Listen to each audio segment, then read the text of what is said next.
Bueno, estamos en vivo ya, pero vamos a esperar porque tenemos 0 visualizaciones. ¿Vos ves ahí el numerito arriba? ¿Checha? ¿Lo ves ahí arriba? ¿Cómo? ¿Ves el número? Yo te bueno, veo. Ahí somos 5. No, no veo el número. No. Ah, bueno. No, no veo el Bueno, número. ahí van arrancando, van 9 personas. Solo te veo a vos. Bueno. Buenas tardes, voy a hacer la presentación, vamos a ir arrancando. Yo soy María Eugenia Cavagliá, soy parte de la comisión directiva de la delegación de Villa María del Colegio de Psicólogos de Córdoba y les damos la bienvenida al segundo encuentro del taller de ciclo Circular la Palabra en Tiempos de Aislamiento. En esta oportunidad, la temática que nos convoca es una problemática actual, que es la violencia de género en el contexto del aislamiento social. Y bueno, nuestra idea de este segundo encuentro y esta temática fue convocar a alguien que viene de un campo distinto, del de la psicología, que es el de la política. Y de algún modo ir pensando respuestas a esta problemática que nos preocupa y que nos parece importante abordar desde los distintos espacios de intervención profesional, sea desde la psicología o desde otros campos. Así que por eso convocamos a una referenta política de la provincia de Córdoba, que es Cecilia Merchant, que acá la tenemos con nosotras. Bienvenida, Checha, un gusto que estés acá en este espacio. Hola, Maro. Yo les voy a leer un poquito un resumen del currículum de Cecilia Checha, que con los temas por ahí tiene un currículum bastante extenso, pero bueno, hicimos un resumen de los ítems quizás más importantes, sobre todo con esta temática que nos convoca hoy. Voy a leerlo para no olvidarme de nada. Cecilia Merchant es licenciada en Comunicación Social, escritora, docente y referente nacional de la organización Corriente Política y Social La Colectiva. Comenzó a militar en los barrios, continuó haciéndolo en la universidad y lo sigue haciendo desde diversos espacios que ocupa. Fue funcionaria de la Jefatura de Gabinete de Ministros como coordinadora del Programa de Fortalecimiento de Derechos y Participación de las Mujeres Juana Azurduy y como coordinadora del Comité Ejecutivo contra la Trata de Personas. Se desempeñó como diputada de la Nación por la provincia de Córdoba en el periodo del 2007 al 2011, donde impulsó leyes como la Ley de Servicios en Comunicación Audiovisual, la Ley de Matrimonio Igualitario, de Identidad de Género, la Ley contra la Trata de Personas y la incorporación al Código Penal de la figura de femicidio. Fue productora y directora de cine y televisión. Ha centrado su labor, su accionar social y político en la defensa y promoción de los derechos humanos, especialmente de las mujeres. Es autora de diversas publicaciones, entre las cuales podemos destacar el libro Infancias Libres, Talleres y Actividades para la Educación en Géneros y Ni una menos desde los primeros años, Educación en Géneros para Infancias más Libres, ambos de Editorial Chirimbote y Las Juanas Editoras. Se desempeñó como diputada del Parlasur entre el año 2017 y 2020 y actualmente es secretaria de Políticas de Igualdad y Diversidad del Ministerio de las Mujeres, Géneros y Diversidad de la Nación. Bienvenida, Checha, un gusto escucharte, como siempre. Hola, Maro. Para mí es un gusto, obvio, compartir con vos esta pantalla y compartir y esta invitación. Para mí siempre es un gusto estar con el colegio, estar en la universidad, estar con ustedes. Así que bueno, la verdad que buenísimo. Vos me dirás, en el momento que vos creas, que empezamos la charla, que ya estamos las personas que tenemos que estar, nosotras nos largamos y seguro que te voy a ir pidiendo en algún momento que me vayas ordenando quizás, porque viste que soy un poco charleta también. Así que bueno. Dale, cuando quieras, si vos estás lista, arranca nomás. Bueno, dale, buenísimo. Bueno, quizás el título nuestro, la charla de hoy o a lo que nos reúne es justamente las desigualdades género en estos tiempos de aislamiento, en los tiempos de esta pandemia.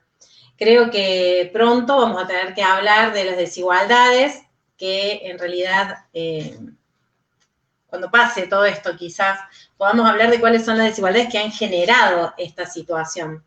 Pero particularmente nos vamos a concentrar, por los tiempos que tenemos, en justamente las desigualdades y cómo esas desigualdades en los tiempos como de aislamiento aparecen mucho más fuertes. Yo creo que es, antes que nada, decir que todas las desigualdades se perciben de una manera muy potente en este contexto, porque no es lo mismo quedar aislados con una casa enorme, con un gran parque, que quedar aislados en un monoambiente sin luz, quedar aislados en un conventillo con mucha humedad, quedar aislados en el pasillo de una villa. Son condiciones totalmente diferentes ante esta situación de aislamiento.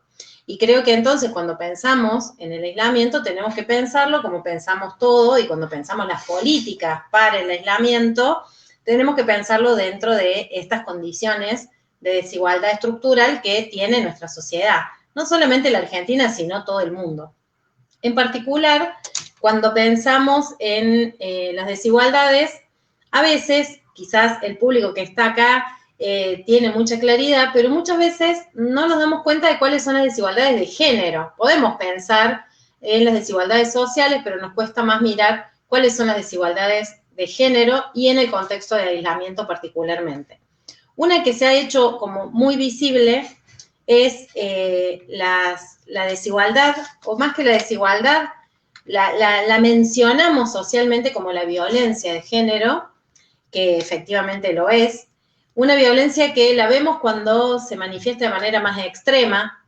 En este caso, hablamos mucho en tiempo de aislamiento de lo que pasa con los femicidios, y hay algo que tenemos que saber, que el femicidio es un delito que no ha descendido en tiempos de pandemia, en tiempos de aislamiento, a diferencia de todos los demás delitos. Los robos, las situaciones callejeras descendieron en un porcentaje muy alto. Sin embargo, las violencias machistas, las violencias por razones de género más graves, entre ellas los intentos de femicidio, transfemicidios, y los femicidios, travesticidios y transfemicidios, se sostienen exactamente igual que en tiempos corrientes, que en tiempos normales. Esto habla de que es una situación muy atada justamente a esa relación de poder, o a esa cultura, o a eso que conocemos como violencia, y que tiene su raíz tan fuerte en la desigualdad. Ante esa situación de aislamiento, ante esta situación de violencia, desde nuestro ministerio nos desplegamos una cantidad de herramientas para que las mujeres en este contexto tengan formas más directas de comunicarse. Además de ustedes tener el polo, de tener espacios locales que trabajan de manera directa, es importante que tengamos una forma federal, en este caso la línea 144, que es una herramienta que nos sirve en todo el territorio del país para poder llamar y consultar y que nos orienten cada vez que tenemos una situación, tanto la tenemos personal como de otra persona a la que queremos acompañar. En ese sentido, para nosotros fue muy importante en este tiempo fortalecer esa línea 144, fortalecerla tanto de manera técnica como con mayor cantidad de personal, pero también agregar números de WhatsApp, agregar una difusión muy grande de la línea para que todas las personas sepan que pueden acudir a la línea para ser orientadas. Y además establecimos otra serie de políticas que tienen que ver con el trabajo interministerial, trabajar junto con el Ministerio de Seguridad y el Ministerio de Justicia en un programa que aborde las violencias más extremas de manera interministerial. Sabemos que esto no se puede hacer desde un solo ángulo, sino que tenemos que trabajarlo desde todos los ángulos. Y por otro lado, fortalecimos todas las redes, tanto con el Consejo Federal, que tiene por representantes de todas las provincias y que articula provincialmente con nuestro Ministerio de Mujeres, Géneros y Diversidad, también con los municipios, pero también con las organizaciones de la sociedad. Por ejemplo, con las áreas de género de todos los sindicatos o de todas las centrales sindicales, trabajamos fundamentalmente sobre la posibilidad de tener una red de hoteles que nos permitan aislar a las mujeres o sea, sacar de su vivienda, en el caso de que así se requiera, y poder tener mayor accesibilidad, mayor disponibilidad de lugares donde recurrir. En ese sentido, me parece muy destacable el trabajo que han hecho las centrales sindicales, los sindicatos, en permitir que algunas partes de esos hoteles sindicales que están destinados al conjunto de la pandemia, a la emergencia sanitaria, queden a disposición de nuestro ministerio y de las acciones que debamos llevar adelante si es que eso se requiere. También la articulación directa con organizaciones territoriales, con organizaciones de la sociedad que vienen trabajando el tema, con las consejerías, poder tener un vínculo más directo de manera más permanente. Eso es lo que nosotros establecimos como acciones para este periodo de aislamiento desde el área de violencia y desde el ministerio para abordar el tema de violencia. Pero creemos que es fundamental que para que podamos revisar, para que podamos modificar esas situaciones de violencia, si bien tenemos que abordar de manera muy directa cuando se dan estas situaciones y no podemos esperar, sí tenemos que ir al corazón de todo esto, que es justamente la enorme desigualdad económica, social, cultural, política que atraviesa a esta sociedad por razones de género. Y en eso tenemos como otras líneas de trabajo, de las cuales se ocupa también la secretaría que me toca coordinar, que es la Secretaría, como decía Maru, de Igualdad, de Políticas de Igualdad y Diversidad, que están relacionadas a poder mirar qué pasa en el mundo del trabajo, qué pasa con los trabajos del cuidado y qué pasa con las diversidades. En ese sentido, nosotros nos propusimos, por un lado, poner en el centro de la escena también algo que no todo el mundo puede ver de manera muy concreta, pero creo que es muy palpable que lo podemos tocar en este tiempo, y es que cuando hablamos de economía en tiempos comunes, en tiempos corrientes, hablamos de la productividad, hablamos de fábricas, hablamos de bancos, hablamos de servicios, hablamos de un montón de cosas, pero nunca hablamos de esas tareas que hoy son las únicas esenciales y que en este tiempo de pandemia y de aislamiento se demostró que no se puede parar. Todo se pudo parar, absolutamente todo quedó frenado en la economía, menos las tareas esenciales que son justamente las tareas que tienen que ver con el cuidado de la vida. Esos trabajos que tienen que ver con cuidar a niños y niñas, con cuidar a personas con discapacidad que requieren cuidados, a personas enfermas, a personas adultas mayores que requieren cuidado. Y me parece que en este tiempo podemos ver que justamente eso que parece que no es parte de la economía en tiempos corrientes es la base, es el pilar de la economía o es lo único que nunca se puede abandonar. Lo cierto es que todas esas tareas, todos esos trabajos recaen de una manera muy importante y con mucho peso sobre fundamentalmente las mujeres. Entonces creo que desde esta perspectiva de entender que los cuidados, de que todas las personas en algún momento de la vida necesitamos cuidados y que todas las personas en algún momento de la vida cuidamos y que este es un trabajo fundamental para el sostenimiento de la vida, poder interpretarlo, incorporarlo como una cuestión que si la dividimos por géneros, estamos hablando de una desigualdad enorme.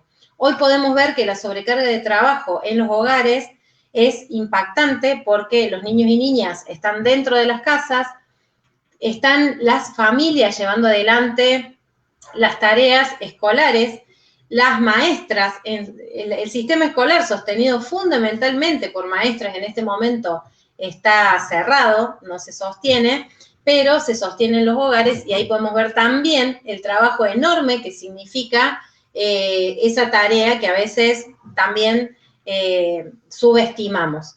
Entonces hoy podemos ver cómo tanto dentro de nuestras propias casas esas tareas nos sobrecargan. Entonces tenemos muchas mujeres con teletrabajo, digo mujeres, tenemos todas las personas, pero en las casas recae sobre las mujeres toda la limpieza o una gran parte de eso, las compras, el cuidado de niños y niñas y además el teletrabajo, con una sobrecarga, con un nivel de estrés, con un agotamiento físico, psíquico e intelectual enorme, con insomnios, con un desgaste que es enorme. Y creo que poder discutir de esto, no en términos individuales, sino poder discutir de esto en términos estructurales y que tiene que haber una corresponsabilidad de estos trabajos, tanto por parte de la familia, que las familias, por supuesto, pueda haber una distribución de cargas, como también por parte del Estado, que ponga en valor todo lo que significa el trabajo de los cuidados, lo que significa el trabajo de las trabajadoras de casas particulares, el trabajo de quienes cuidan domiciliariamente, el trabajo de las enfermeras, de las cocineras de los hospitales, de quienes limpian en los hospitales, el central trabajo que eso significa, y también todo lo que tiene que ver con la red de trabajo comunitario. En todos los territorios de nuestro país hay un trabajo comunitario que se lleva adelante, que está garantizando, el ingreso de alimentos a todos los hogares, la distribución del tupper, de la vianda, a cada uno de los lugares de artículos de limpieza, y esa garantía también, y ese cuidado, también lo llevan adelante fundamentalmente las mujeres. Creo que tenemos un ejemplo muy lamentable, que es el de Ramona, de la Garganta Poderosa, de la Villa 31, que falleció hace pocos días, y que justamente llevaba adelante esta tarea. Poner en valor todo esto significa mover una estructura de desigualdad muy fuerte, porque las mujeres ocupamos estos espacios y lo hacemos de manera gratuita o de manera muy, muy precarizada. Las mujeres ganamos un 30% menos que los varones por el mismo trabajo, las mujeres no accedemos a los mismos puestos de trabajo. Todas estas tareas, la tarea de trabajadoras de casas particulares es la última en regularse en la Argentina, que es un país donde los convenios colectivos de trabajo están desde hace muchísimos años, desde los 40, regulando el vínculo de patronales y de trabajadores y trabajadoras. Nos parece que es muy importante llevar adelante políticas en este sentido que comprometan al Estado, que comprometan a la sociedad y que comprometan a empleadores y empleadoras.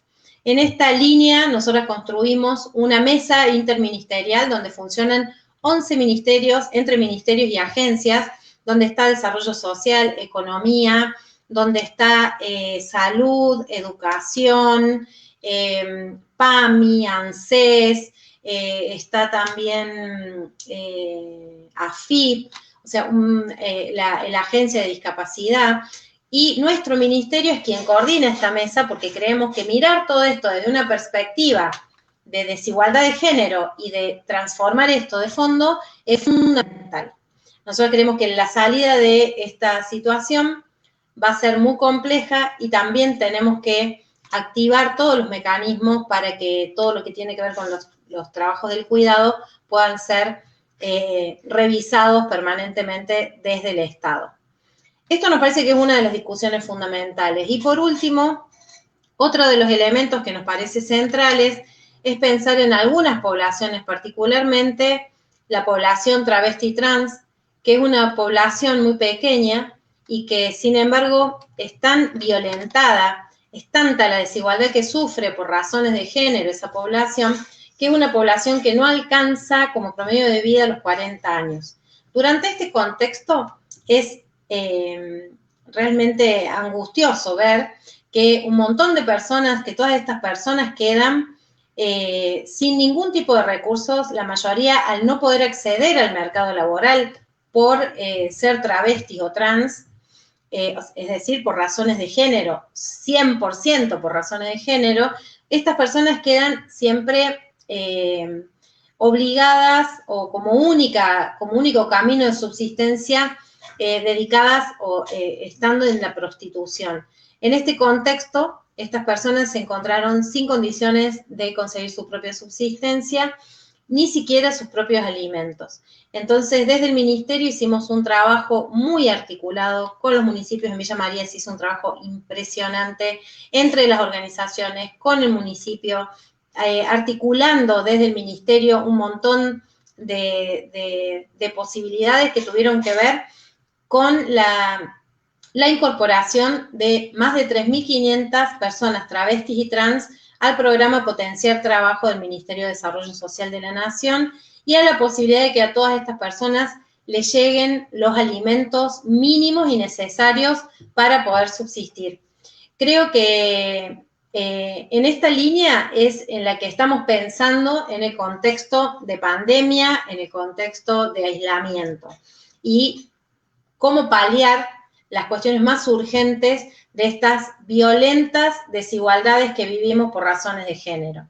Creo que cuando salgamos de esta circunstancia vamos a tener que seguir pensando cómo profundizamos la inclusión sociolaboral de las personas travestis y trans, cómo mejoramos todas las articulaciones y todas las políticas que tienen que ver con el mundo del trabajo y una mirada de género que pueda romper esas desigualdades para poder finalmente terminar algún día con la violencia por razones de género.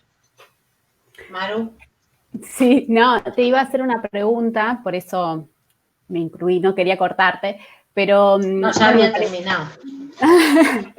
Me parecía importante o interesante por ahí pensar esto de que en esta época de aislamiento, los demás delitos han bajado su tasa, siendo que quizás la violencia de género y los femicidios, no sé si los números que manejan desde el Ministerio es que ha ido en aumento o se mantuvo el número, pero que, digamos, el riesgo que padecen mujeres y otras identidades en el seno de su núcleo familiar, digamos, ¿no? Este aislamiento teniendo que estar en el lugar donde sufren las violencias, digamos.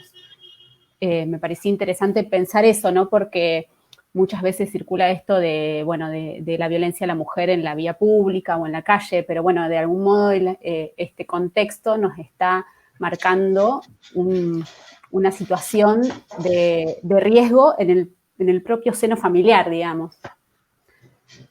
No sé cómo... completamente. Esto que vos, sí, Maru, esto que vos planteas es como, es lo que ocurre en general. No ha habido un aumento. En general lo que nosotras vemos es que se mantiene, que es vergonzosa la cantidad de femicidios o intentos de femicidio, porque si contamos los intentos de femicidio, de transfemicidio, de travesticidio, se multiplica un montón.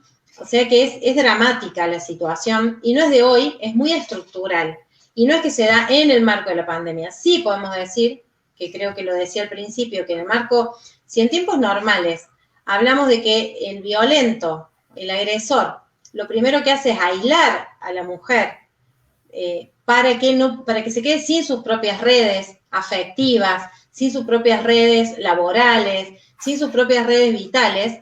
Si eso ocurre en tiempos normales, en tiempos de aislamiento social y obligatorio, es muchísimo más dificultoso para esas mujeres poder salir de esta situación. Por eso es que, si bien ha habido un 40% más de consultas del 144, han bajado las denuncias también, porque justamente el aislamiento produce esta situación. Y no solamente creo que de una perspectiva... Hay otra cuestión que ustedes como psicólogos, psicólogas, que debe haber varias aquí participando, hay algo que es muy fuerte, que nosotros siempre en nuestro camino hemos trabajado mucho, que es también quienes acompañamos situaciones de violencia, siempre nos sentimos como muy impotentes ante las dificultades que genera aquel aislamiento, ¿no? O aquel retrotraimiento de las mujeres que están viviendo la violencia, o la incapacidad, la imposibilidad temporal de poder resolverlo.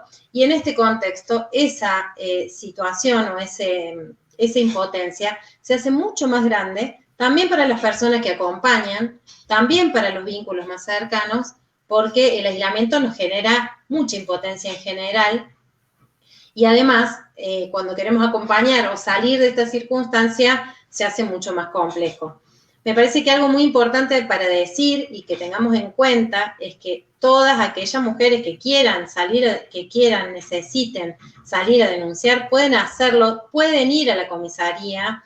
Hay una resolución de la ministra Elizabeth Gómez Alcorta, nuestra ministra, que aclara que es una situación de fuerza mayor para que no vuelva a ocurrir lo que ocurrió al comienzo de la pandemia, del aislamiento, que era que mujeres que iban a denunciar a la comisaría se encontraban con cierto hostigamiento policial por esa causa, o que no les tomaban la denuncia porque no podían, supuestamente no podían ir a la comisaría. Lo que tenemos que aclarar por todos los medios es que siempre la comisaría debe tomar la denuncia, y en este contexto con muchísima más razón. Por otro lado, aclarar también que todas aquellas que acompañamos a personas que están viviendo violencia por razones de género, podemos llamar al 144 para que nos orienten, para que nos ayude a resolver, pero si estamos con una vecina, con una familiar, que sabemos que está viviendo violencia, que vemos que ya la situación es muy grave, también llamar al 911 para que intervenga de manera directa la policía en esas circunstancias. Por supuesto, ustedes en Villa María, o bueno, habría que ver de dónde son todas las personas, en Córdoba está el Polo, también, donde también se puede recurrir, y me parece que eso también es importante, buscar cuáles son y articular localmente las mejores estrategias locales. A veces, en cada localidad tenemos que conocer y manejar nuestras propias redes en ese sentido. Sí, sin duda. De todas formas, esto que vos decías, sí me parece interesante, ¿no? Que hay algo esto del ciclo de violencia que se hace más difícil cortar, digamos, al estar ahí en constante vínculo con el agresor, ¿no? Claro, vos imaginate que, o sea, es tremendo, es una cosa espantosa porque además no hay aire, es todo el día, hay muchas mujeres que pueden estar en este momento, que están justamente en aislamiento con su agresor todo el día. No es que hay un momento donde esa mujer puede recurrir, puede hasta airear su pensamiento, sus sentimientos, su cuerpo, nada. O sea, está todo el tiempo con esa presión. Por eso es muy importante lo que hagamos el resto, ¿no? Cómo no abandonarla, volver a llamarla, siempre estar presente, siempre volver a difundir estas herramientas que tenemos desde el Estado, desde los estados locales. Por eso lo pongo en relieve, porque me parece que es fundamental en este contexto para esas mujeres. Sí, y por ahí nosotros puntualmente desde la psicología hay algunas cuestiones que se van reacomodando porque en realidad con el tema del aislamiento, bueno, en un inicio los tratamientos tenían que ser online, ahora por lo menos acá en esta zona se ha podido abrir la posibilidad de empezar con algunas entrevistas, retomar las entrevistas presenciales, pero se sigue recomendándolo online. Entonces quizás en estos casos de personas que están sufriendo estas situaciones de violencia se dificulta, digamos, el sostenimiento de los tratamientos o los acompañamientos, digamos. Total, porque seguramente tienen en la misma habitación o en la de al lado, pueden tener al agresor. Entonces, en la medida en que se abra esto, igualmente creo que hay que encontrar formas, y que desde la psicología también lo podemos hacer a través de mensajes de WhatsApp, a través de saber cómo podemos intervenir. Si está en una situación de esas características, evidentemente esa mujer requiere de alguna intervención, si ella también así lo quiere, obviamente, una intervención más fuerte, pero todo eso quizás es no abandonar también, como psicólogas, como psicólogos, no abandonar la relación con esa persona, ¿no? De alguna manera sostenerla, aún en este contexto, y bueno, ni hablar cuando apenas se abre un poco la posibilidad de tener encuentros presenciales, creo que es fundamental tener en cuenta que le demos prioridad a estas circunstancias, ¿no? Pero sino también encontrar mecanismos de no soltar el vínculo con estas personas particularmente, con las mujeres que están viviendo esta situación. Sí, por ahí me parece que puede estar interesante, Checha, que cuentes un poco esta posibilidad que se está abriendo ahora de la red comunitaria, digamos, que me parece que Ajá. es también algo que puede ayudar a esta situación, digamos. Si Bueno, querés contarnos un nosotras, poquito. sí, claro, claro. Nosotras hemos abierto hace muy poco, tenemos una resolución, ya salió en el boletín oficial y estamos contentas porque estamos trabajando mucho en esa dirección. Y es que nosotras consideramos que en todos estos años, en la Argentina, se fueron generando un montón de redes, un montón de creaciones, tanto desde las organizaciones feministas, LGBT, organizaciones sociales, organizaciones locales, organizaciones grandes, chicas, pero también instituciones, municipios, universidades, gobiernos provinciales, otros ministerios, de un montón de lugares que han ido creando formación en promoción de derechos de las mujeres, de derechos de género y de diversidad. Entonces, lo que nosotros hemos creado es un registro nacional de promotoras de género y diversidad. Esto va a ser muy importante, de hecho ya lo mencionamos y ya tenemos como un montón de aperturas, porque nosotros creemos que hay que fortalecer todas esas redes que existen en los territorios, hay que darle fortaleza, hay que darle mayor articulación, hay que generar mayor acción para acompañar no solamente cuestiones que tienen que ver con la violencia, que es fundamental y en este tiempo va a ser seguramente, es uno de los temas principales que las organizaciones llevan adelante, pero también cuestiones de salud sexual, cuestiones que tienen que ver con la comunicación con una perspectiva de género, cuestiones que tienen que ver con la ampliación de derechos, que tienen que ver con la difusión de talleres, de encuentros que nos permitan mirar el mundo y la vida de una manera diferente, poder hablar de los trabajos del cuidado, por ejemplo, o hablar de qué es la diversidad y qué significa vivir en un mundo con diversidad, los derechos de las personas con diversidad, perdón, los derechos de las personas LGBT, ver también qué pasa con un montón de otras circunstancias, qué pasa con los pueblos originarios, qué pasa con las mujeres que viven en ámbitos rurales, cómo cruzamos todo, las mujeres con discapacidad, mujeres, o mirar la discapacidad desde una perspectiva de género. Todo esto creemos que tiene que articularse, fortalecerse, y para eso creamos este registro que va a dar la oportunidad de capacitarnos más. Una vez que empecemos con esto, vamos a tener una capacitación más permanente para todas las personas en todo el territorio que se inscriban en este registro, una certificación que diga que son promotoras, que entonces cuando vayan a acompañar a una mujer a una comisaría, no se encuentren con que le digan vos quién sos. Soy una promotora que recibió una certificación y eso nos parece que es como muy importante, dar ese valor a esa tarea que se lleva adelante constantemente y fortalecerla. Nos parece que va a ser una gran ayuda en todos los lugares para, más que una gran ayuda, un gran fortalecimiento de lo que ya existe, de lo que ya está, y nos parece que eso es fundamental. Ya empezamos a hablar con organizaciones, por supuesto con las consejeras federales, con las universidades, con sindicatos, hay clubes, hay organizaciones religiosas que trabajan esto, o sea, poder trabajar y articular todo lo que somos, toda esa riqueza, ¿no? Esa textura. Y el nombre de este registro, que me parece que es muy hermoso, este registro de promotoras y promotores de género y diversidad, es Tejiendo Matria. Supongo que, bueno, la idea es empezar a armarlo ahora, pero bueno, con el aislamiento se va a dificultar. No sé cómo estarán trabajando en eso, en ese aspecto los promotores comunitarios, pero bueno, por ahí es más complejo poder acompañar.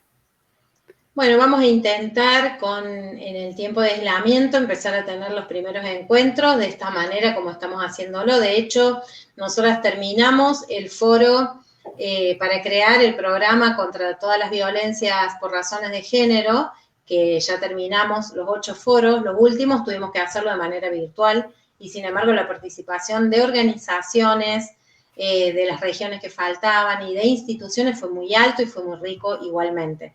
Así que ahora empezamos con la inscripción, empezamos con la difusión, pronto vamos a tener cargado todo para inscribirse dentro de la página y después obviamente vamos a empezar a articular ya de este modo lo que tenemos en cada uno de los territorios. Y después ya veremos, porque sí nos parece que es importante en este contexto tener las herramientas para acompañar, tener las herramientas para accionar en determinadas cuestiones. Y también hay algunas herramientas que podemos iniciar, obviamente incluso también de capacitación. Se va a ir iniciando eso, digamos. Bueno, por ahí, Chela, yo te quería leer tenemos algunos mensajes porque vos no ves eso y para que no sientas que estás hablando sola conmigo. Bueno, mandan saludos y tenemos un mensaje de la presidenta de la delegación que dice que, bueno, que es un orgullo escucharte y que te espera en la delegación del Colegio de Villa María cuando se termine el aislamiento. Ay, sí. Creo que voy a estar tanto en Córdoba cuando se termine el aislamiento. Creo que voy a estar mucho yendo a Villa María. Tengo mucha necesidad además de estar por allá. Más cerca. Así que gracias. Y un abrazo y gracias por esta convocatoria también. Bueno, no sé si hay algo más que te parezca que puedas comentar. Preguntas puntuales no tenemos. Así que más de lo que yo te hice, pero... si no, no sé si hay alguien que quiera preguntar algo y si no, si vos ya te parece que dijiste lo que tenías pensado transmitirnos. Sí, Maru, yo creo que esto es para cerrar, si no hay preguntas, y ya me queda una pequeña línea de batería. Me parece que es muy importante que pensemos en este tiempo, que así como individualmente nos cuidamos y decimos que es un cuidado a toda la sociedad ponernos un barbijo, ¿no? Como que si nos ponemos un barbijo es una acción individual que nos hace transformar algo colectivamente. Bueno, pensemos también en este tiempo, en cada una de nuestras casas, cómo estamos dividiendo las tareas, si estamos dividiendo realmente de qué manera se equiparan esas tareas en las casas. Pensemos también cómo llevamos adelante nuestras propias relaciones, entre hombres, mujeres, entre las distintas identidades, y creo que ese va a ser, en este tiempo, un gran aporte a un cuidado que tenemos que tener también hacia todas estas formas de violencia. Creo que vamos a estar cuidando a la sociedad de estas formas de violencia y desigualdad que tanto nos desesperan cuando las vemos en sus estados más altos y más evidentes. Sin duda, es un buen momento para comenzar con eso. Bueno, Checha, acá tenés saludos de las mujeres mutualistas de Córdoba, que dicen... ¡Ay, un abrazo a las mutualistas, qué lindo! Bueno, de algunos colegas que nos están viendo y mandan saludos, después te los paso. Sí, dale. Dale, pero bueno, si estamos, damos por cerrado este espacio. Un gusto escucharte, Checha, como siempre, y poder que nos puedas transmitir la experiencia que estás teniendo ahora en el ministerio, que me parece un espacio muy interesante, que podamos tener este ministerio por primera vez y que estés vos ahí como referente de nuestra provincia, también ahí trabajando con un cargo muy importante. Entonces, nos podés aportar también desde lo que se viene construyendo ahí, me parece muy interesante. Un gusto. Bueno, Maru, muchísimas gracias a vos por la convocatoria, al colegio, a la universidad, todas las personas que estuvieron acá. Y bueno, y la seguimos cuando haga falta, cuando podamos, ya en algún momento de manera presencial y corporal, y mientras tanto seguiremos encontrándonos de esta manera. Así que muchas gracias, Maru. No, gracias a vos. Hasta luego.